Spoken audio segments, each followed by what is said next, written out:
Sweet dreams and wine machines and pieces on the ground. Oh, I've seen flowers, I've seen rain.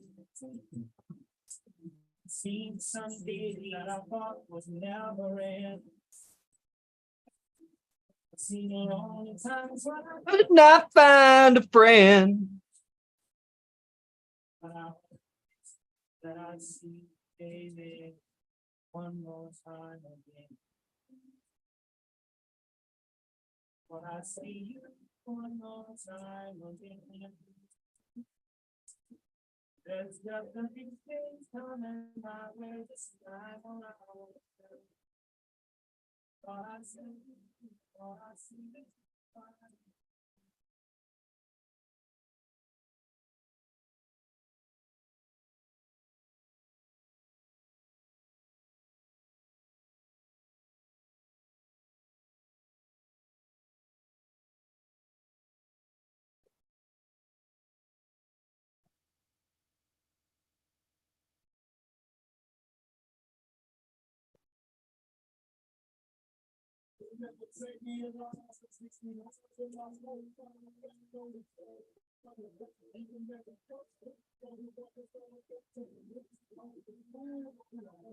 What's up, Instagram? This is Enlightened Masculinity Podcast, and today's episode is Enlightened Masculinity Process. Oh, fuck, I forgot to put the link in the bio.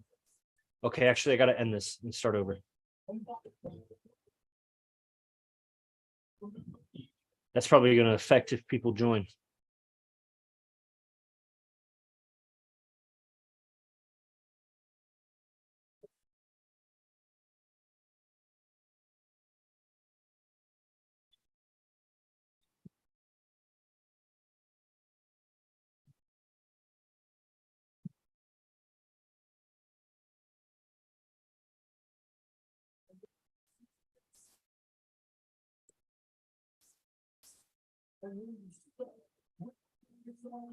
All right, everybody, welcome. This is Enlightened Masculinity Podcast.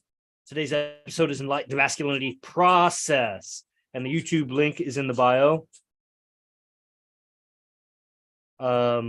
We have a Telegram group also where I announce these and we post other things there also just for Enlightened Masculinity. It's just for men. So any men watching this, you can DM me for that link. I don't usually put the link in the bio because girls could join, but that's what it is right now. So you can DM me to get a participate in that. If you're catching the recording, well, it's not actually recording on Zoom yet. So we're live on YouTube and Zoom, people on, and we'll get that going here in just a second. Guys that are on Zoom, you can join our Zoom here at zoom.us.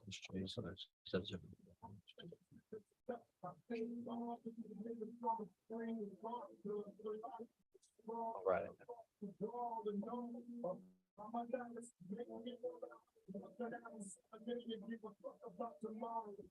Okay. Got some good guys on right now.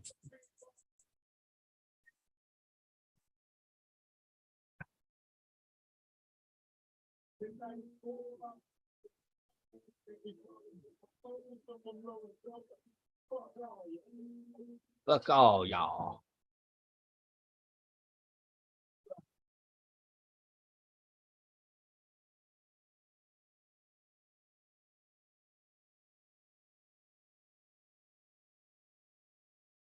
Okay. All right, everybody. Welcome to the show. Let's click record. Welcome to Enlightened Masculinity, everybody. I'm your host, Yogi Chris, PhD. Says it right there. Pimpin' Yogi. Founder of Ninth Limb Yoga, captain of IMC Nation, here from IMC Base 1. I'm broadcasting. This is episode like 306 or something, 307. So we've got a lot of episodes of Enlightened Masculinity. Almost all of them, actually all of those, are posted on all of the podcast apps, Apple, Spotify, you know them all. So Podbean, so if you're catching it there, then leave a review, follow the show. If you haven't caught them there, then you could go and find Enlightened Masculinity there. And there are some phenomenal episodes. The titles and descriptions are pretty accurate. And something that might be of interest to you is just to see the evolution here of myself. we get so accustomed to each other. Sometimes it's difficult to recognize when someone has really changed, or how they've changed or how much they've changed, when you yourself are changing or when you're on the process with them. Sometimes, you're like a fish in water. You don't realize you're in water. But if you can kind of step out and see how I was 3 years ago, 4 years ago, 2 years ago, even a year ago, just a difference in tonality, a difference in the vocabulary, probably not huge changes. That's why if you go back 4 years, you'll see huge changes.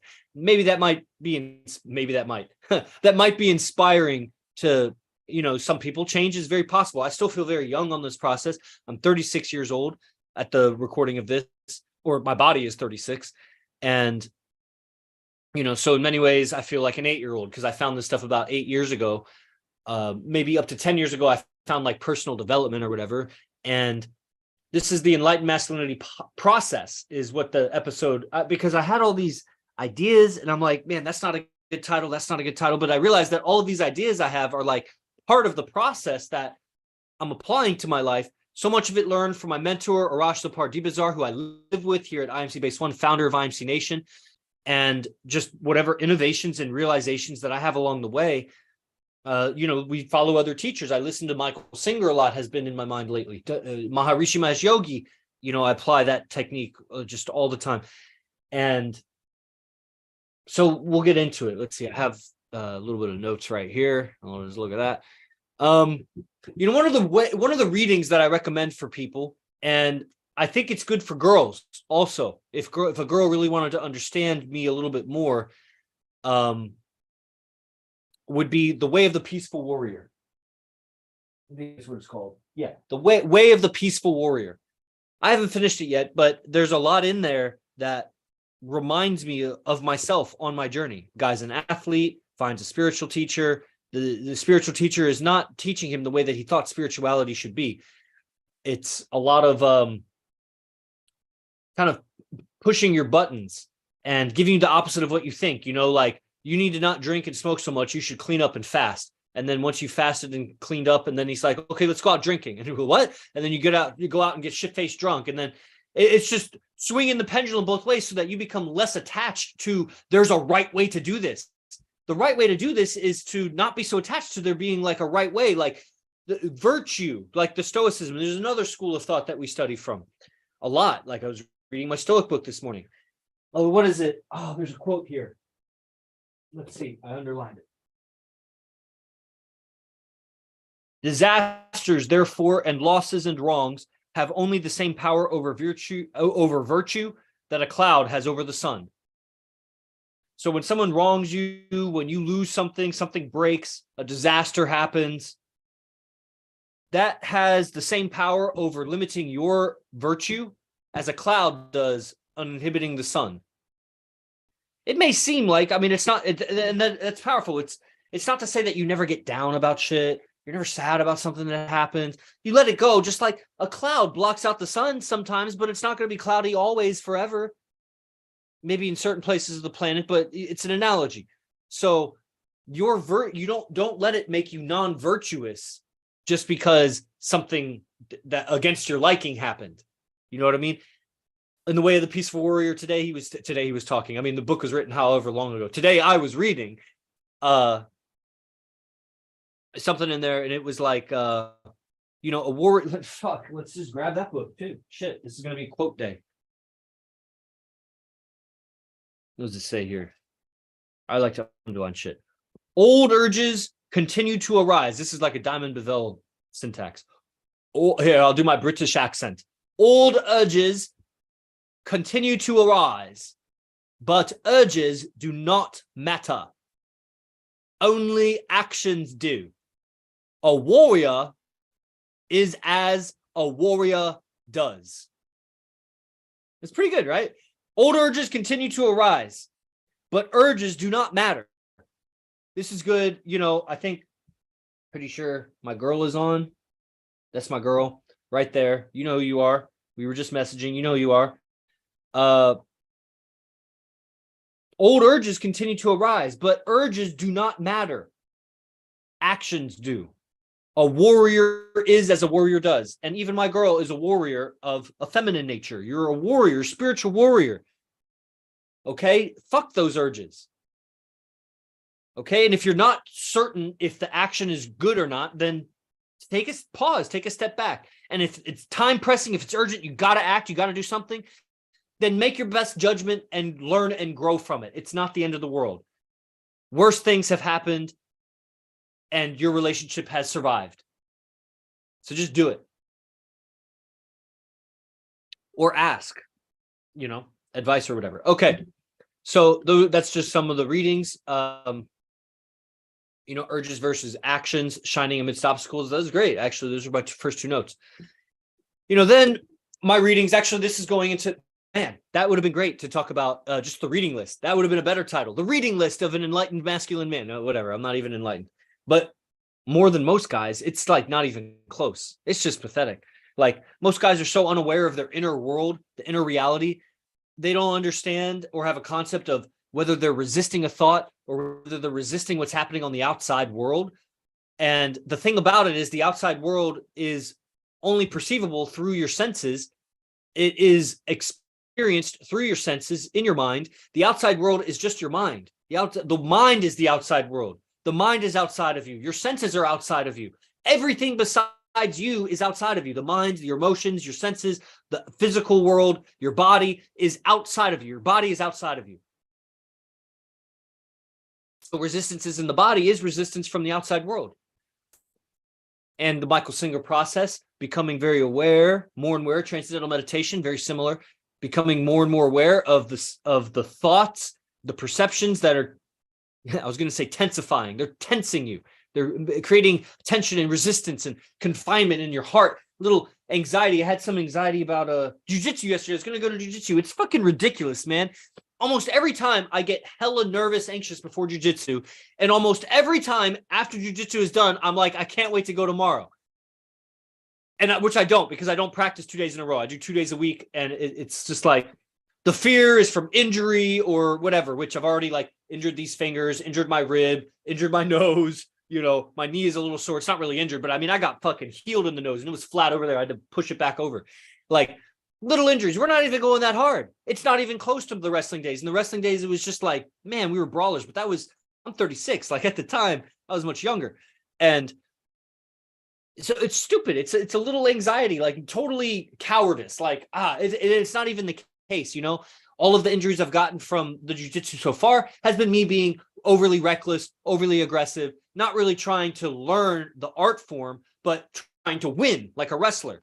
And just like a drug addict, trying to pick it up where I left off. I can't pick up with the intensity I left off with wrestling. That was 15 years ago. I had a different body. I had years of accumulating the strength and the skeletal integrity to do that action. Take 15 years off. You can't just jump back in how you did. And the truth is I was always holding back, but maybe not cautiously enough, maybe not aware enough. And so now like I'm just enjoying the process more. But even with hot yoga, go to Bikram yoga, like that shit sucks. It's so fucking hot in there. Person's yelling at you. I want to do different poses, blah, blah, blah. All this complains. And like, so before class, I feel this like anxiety bubbling up between like my diaphragm and my throat. It's just like, it's like it's almost like a thermometer that's about to boil over or something. And it's like, I do my meditation before, settle it down. Most guys don't have a sensitivity inside that, oh, you're experiencing that. They just are acting in the world without the inner awareness. And it's a journey. Once you become aware of some things happening inside, it's not like all of a sudden you're enlightened. It's like you get glimpses of awareness. Most of the day, you're still ignorant. Then you get more awareness and less ignorance, then more awareness and less ignorance. And then challenges happen and you turn ignorant again of your inner experience. And then life is peachy and you're more aware of your inner experience. And you keep expanding on the awareness until ideally most of your day or all of your day, you're aware of the emotions inside, not because I need to be such a feeling creature, but because if you're not aware of the emotions inside, it's going to unconsciously affect your communication and your behavior and your decisions and your state of mind. And that's going to have a compound effect, an accumulating effect on your tomorrow and the next day, cause and effect, karma, right? If you miscommunicate today, you're going to have some problems to deal with in the future. And it's going to take up your time. Like there's one guy in IMC right now. He's a mid-level guy. I wouldn't call him a high-level guy, but mid-level in his commitment, and he's been around and whatever. And man, he just bird boxed the last couple days. And I read his text messages to my girl, and she was just rolling laughing because she knows how absurd a girl is when she bird boxes and they say the most ridiculous things. This guy was saying just dumb shit, but aggressively, like picking fights, calling me names, just like whatever, dude. And it's like, why was I going into that? Amends, no, the sensitivity inside the process, really karma. Oh man, taking up so much of my goddamn time. Fuck, dude. I wish I could just tell the guy like fuck, but it's not my business. I am liaison of this business, so I'm holding to an integrity that's bigger than me. Probably good because I'd probably miscommunicate and create future problems for myself. But it's taken so much time to deal with this fucktard, this complete idiot in this state of mind. I mean, he's a great guy when he's not in the state of mind, but when he's bird boxing, he's fucking insane. And he's a liability. And I get why girls wouldn't want to be with him. And I get why he doesn't have friends. Because if you can't be reliable, if you're a great guy 9 days out of 10, but on the 10th day you're a douchebag, nobody wants to be your friend. You're not dependable as a character. You're a wild card. You know what I mean? But it's taken my time to handle him. And he doesn't realize because he's at a lower power level. He doesn't realize that every hour I'm spending with him, it's probably been about an hour at this point, is time that I'm not doing outreach to new IMC guys or to other IMC guys that need a little help or a little conversation or producing something for my teacher to promote the business. There's so many valuable things I could do for the tribe because I'm responsible for the tribe, a tribe of hundreds of men. He's selfishly taking the time just for him, but I'm in a position that I can't just ignore it because that would be irresponsible. I'm evolving in the process too. So it's just like stoicism. All things are to my advantage. I'm evolving in the process. I'm learning how to handle his miscommunication better, how to create boundaries, how to block, how to deflect, how to resolve, how to come in with intelligence, even though he's saying inflammatory things that would incite me to, tell him off in all sorts of ways, that I would just discard the guy, cut him up to pieces by just peering into his subconscious mind, how I do, and saying things that I know he has agreements with. That's what people do when they're flinging insults at you. They're trying to get your agreement with them so that you're emotionally affected. The better at perception you are, the more you can emotionally affect people because you can see what they really think of themselves. Okay? So what that guy needs to do, and it's just related to my next note, what that guy needs to do is make amends. It's not we need to get on a phone call so that you can resolve it with me. That's just taking more of my time. You're taking more of my time to help you with your problem, which I don't mind helping, guys, but you've kind of depleted this fuel right now. I had a whole fuel reserve to help you. One of the guys who's from Canada, he's been around a lot. He gets a lot of shout out. But man, that guy, Jesus, he stopped attending camps 4 months ago. Then 3 weeks ago, he signed up for camp. On the day that I messaged him that, hey, there's this new offer about camp. He signed up, and within like an hour, he sent me a message. I have a question about a girl. And it was just, it was the kind of question that was so obvious he wasn't on the last 4 camps because the question would have been answered in the last 4 camps. I gave him my answer. I obviously wasn't satisfied with it. He didn't even fucking acknowledge it. And then last night he asks AZD the same question. Dude, you're so caught up over this girl. It was a girl question. He's got one-itis over a girl. And it's just so ironic, dude. You stop and in his messages to me, it turns out he started seeing her when? 4 months ago. It was an ex-girlfriend that came back. He was so distraught over a year and a half ago. She came back. He somehow got her to come back. 4 months ago, he stopped attending camps, started dating the bitch again. Then the bitch breaks his heart again, and now he's attending camp again. Take a fucking lesson from your tribe mates, from your tribesmen, everybody. Don't fucking not attend camp just because you got with a girl. That's not the target. The goal isn't to get the girl. That's the kind of guy who doesn't attend camp because he's got the girl. He was just attending camp to get the girl. The girl isn't the prize. When are you going to get it? You're the prize. And if she doesn't see you as the prize, you're not communicating it well enough. She's maybe a high value female that you're not yet the prize to her. Give it enough time. The highest value female, she's going downhill at some point. And maybe it'll never happen. Melania Trump is going to be 80 years old one day, and you still may not be higher value than her, even though she's ugly. But what is she going to be looking at for value? She's not looking at to mate. She's not able to reproduce anymore. So what would be higher value to an 80-year-old Melania Trump? Okay, not every girl is for you. You might not, but you might not be trying to mate with her. So I mean, I don't know. That's kind of disqualified. She's not even qualified to be with you. So your value is going to keep going up, especially if you stay in IMC. Like I said, I'm 8 years at it. A lot of you guys are first year, second year, third year, fourth year. Shit, wait until you're 20. You're still going to be able to have babies. Not that you're going to want to or need to, but that's the mating code. You're looking for that girl. It changes later on. I may not have kids with my girl and she's with me and she's only a few years younger than me. And it may be a point where I'm like 50 or 60 and she's over that and okay. Well, I got to look at that and be like, well, is it still to your benefit to be with me? Now, what are you going to do to be with me after? Well, you're still going to have all that sex appeal. You're still improving yourself. I'll bet you're going to be one of the hottest 50-year-olds on the planet the way you're going. I'm talking to her, even though I'm looking at the Zoom screen, because I know she's on Instagram.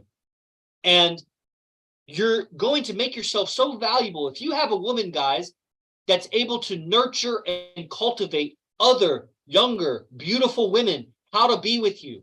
Because my time is only going to get more and more in demand. I don't have time to educate new women on how to be with me. That's what I have 300 podcast episodes about. That's what I have a silent flute training program for. That's what I have my girl for. She's going to help you. That's very valuable. All of a sudden, a woman who's 50 years old, but can basically get you 30-year-olds, 25-year-olds, fucking whatever old, 18 to 39-year-olds. Now you're better than an 18-year-old because an 18-year-old wouldn't be able to do shit. She's just an 18-year-old. She's a single girl. She's just one female. 18 is probably pushing people's buttons and like, dude, you're 36. Why would you get with an 18-year-old? You could be your dad. Fuck you.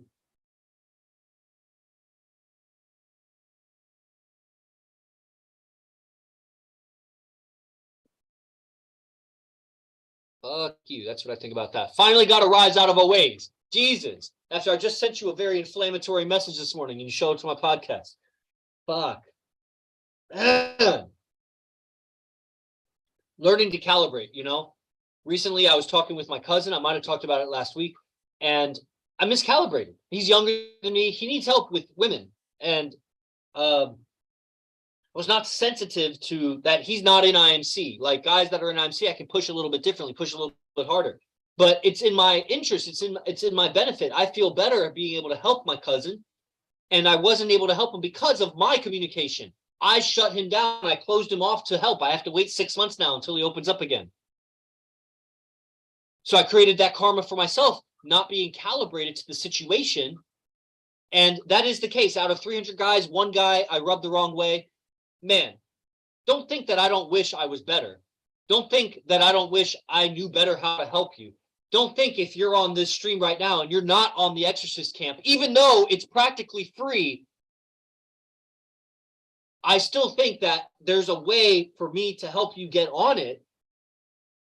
And there's a balance because the more time I spend on you, the less time I spend on the next guy who is actually willing and ready to help.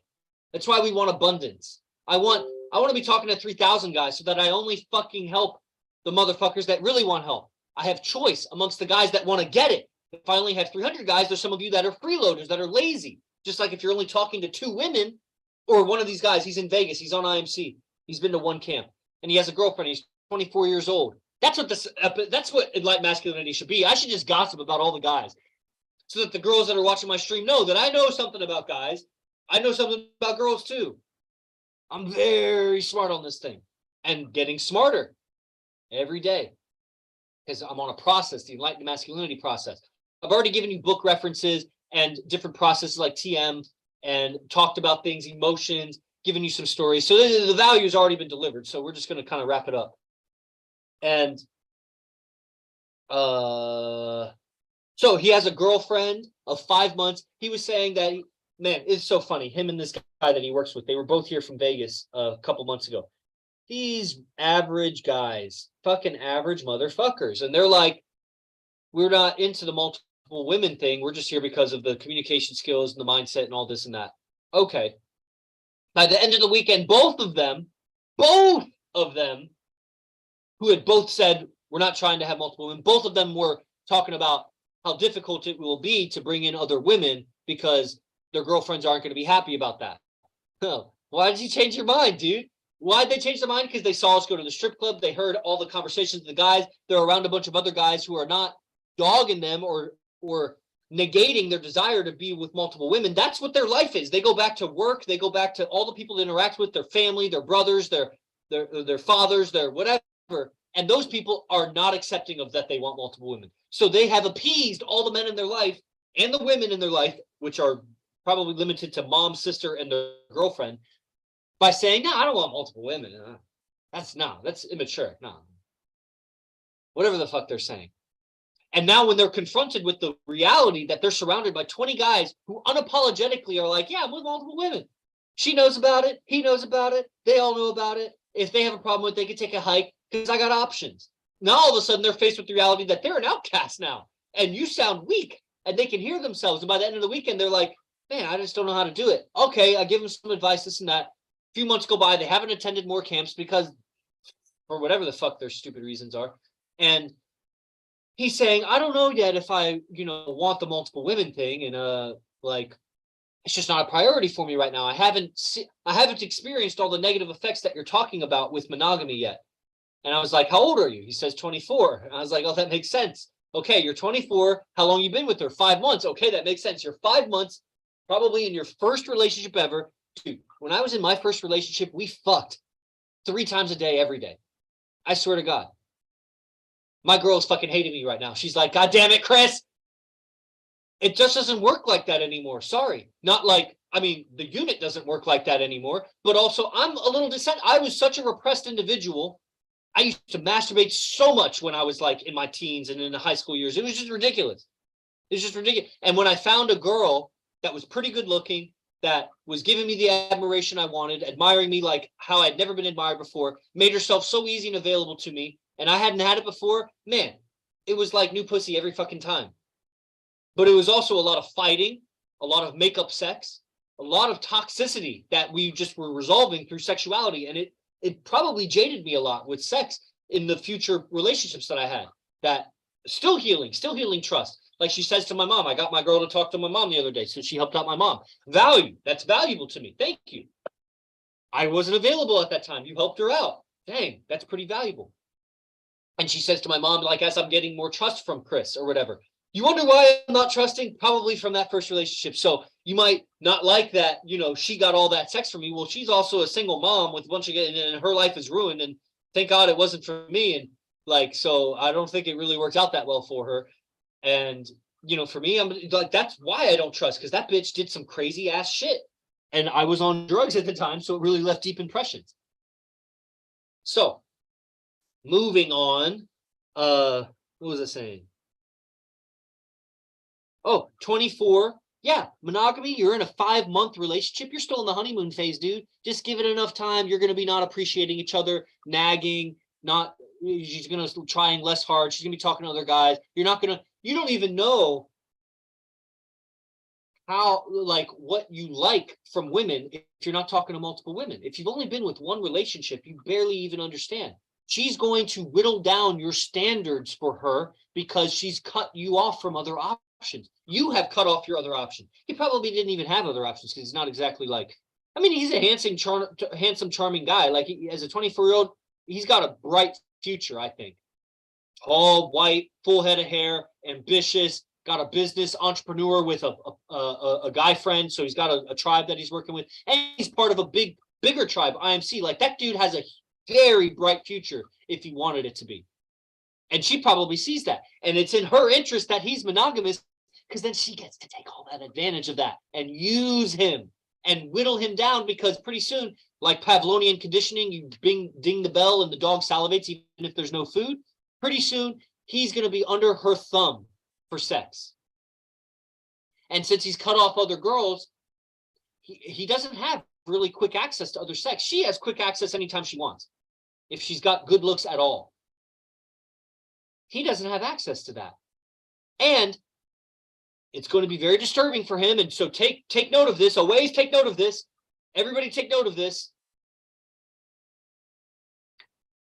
Your ability to attract and seduce new women atrophies. It weakens the more you're in a monogamous relationship. You don't know how to get new girls the longer you're with just one girl. It's going to be very frustrating and a shock to you when you're out of that relationship and you go start trying to get new women. You're going to realize, man, my pickup game suffered being with that girl. You're going to be looking for admiration.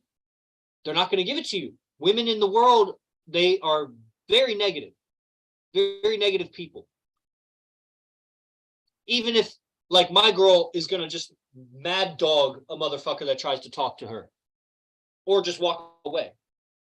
But even girls not like that, more open and free-loving women, they are so negative and they jump at every opportunity to cut down a guy that approaches them. Not to make him not approach them, but because that's just how they relate to men. They dog on men. They talk shit about it. It's just stupid. So that, and it's interesting because the ability to plow through that negativity with the proper responses that transmute her negativity into loving admiration, she's still going to misbehave. The best player on the planet, I live with him, he still gets bitches misbehaving. I'm with him when it happens. I'm around him. I hear them on the phone. The women are in a bad condition, just like men are in a very bad condition.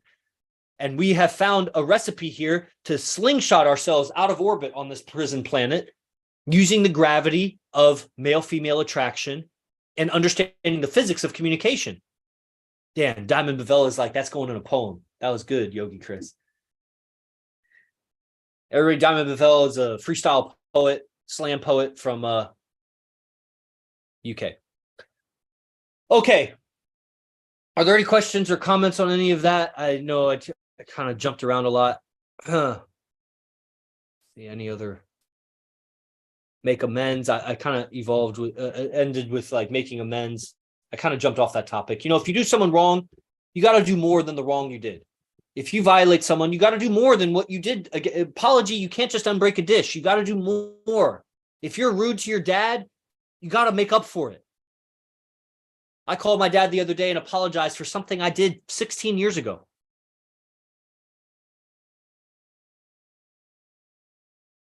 And that's still not good enough. I'm going to buy him a sauna. I'm going to make enough money so I can buy him a $3,000 or $4,000 sauna, have it installed on his property, because he's too injured to even go to the gym. He's got spinal fusions and shit from military and football and whatever.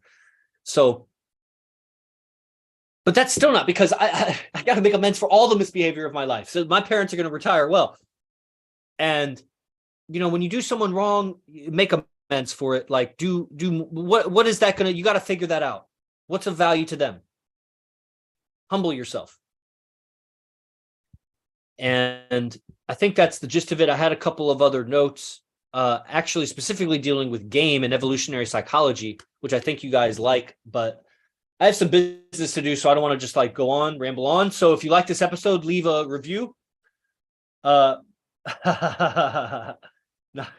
funny. I see your comment there. Smoothie sounds good though. And yeah, so leave a review, shout it out, let people know, get people involved in IMC. If you guys got guy friends, like, get involved in IMC, like, get them on the newsletter, get them on the Telegram groups, get them joining an open class, spread the good word, you know? And I'll see you guys on the next one. I mean, I like that you guys attend. I wish there was more participation, but I don't really see any, so I don't want to drag it on. So see you guys every Wednesday, 9 a.m.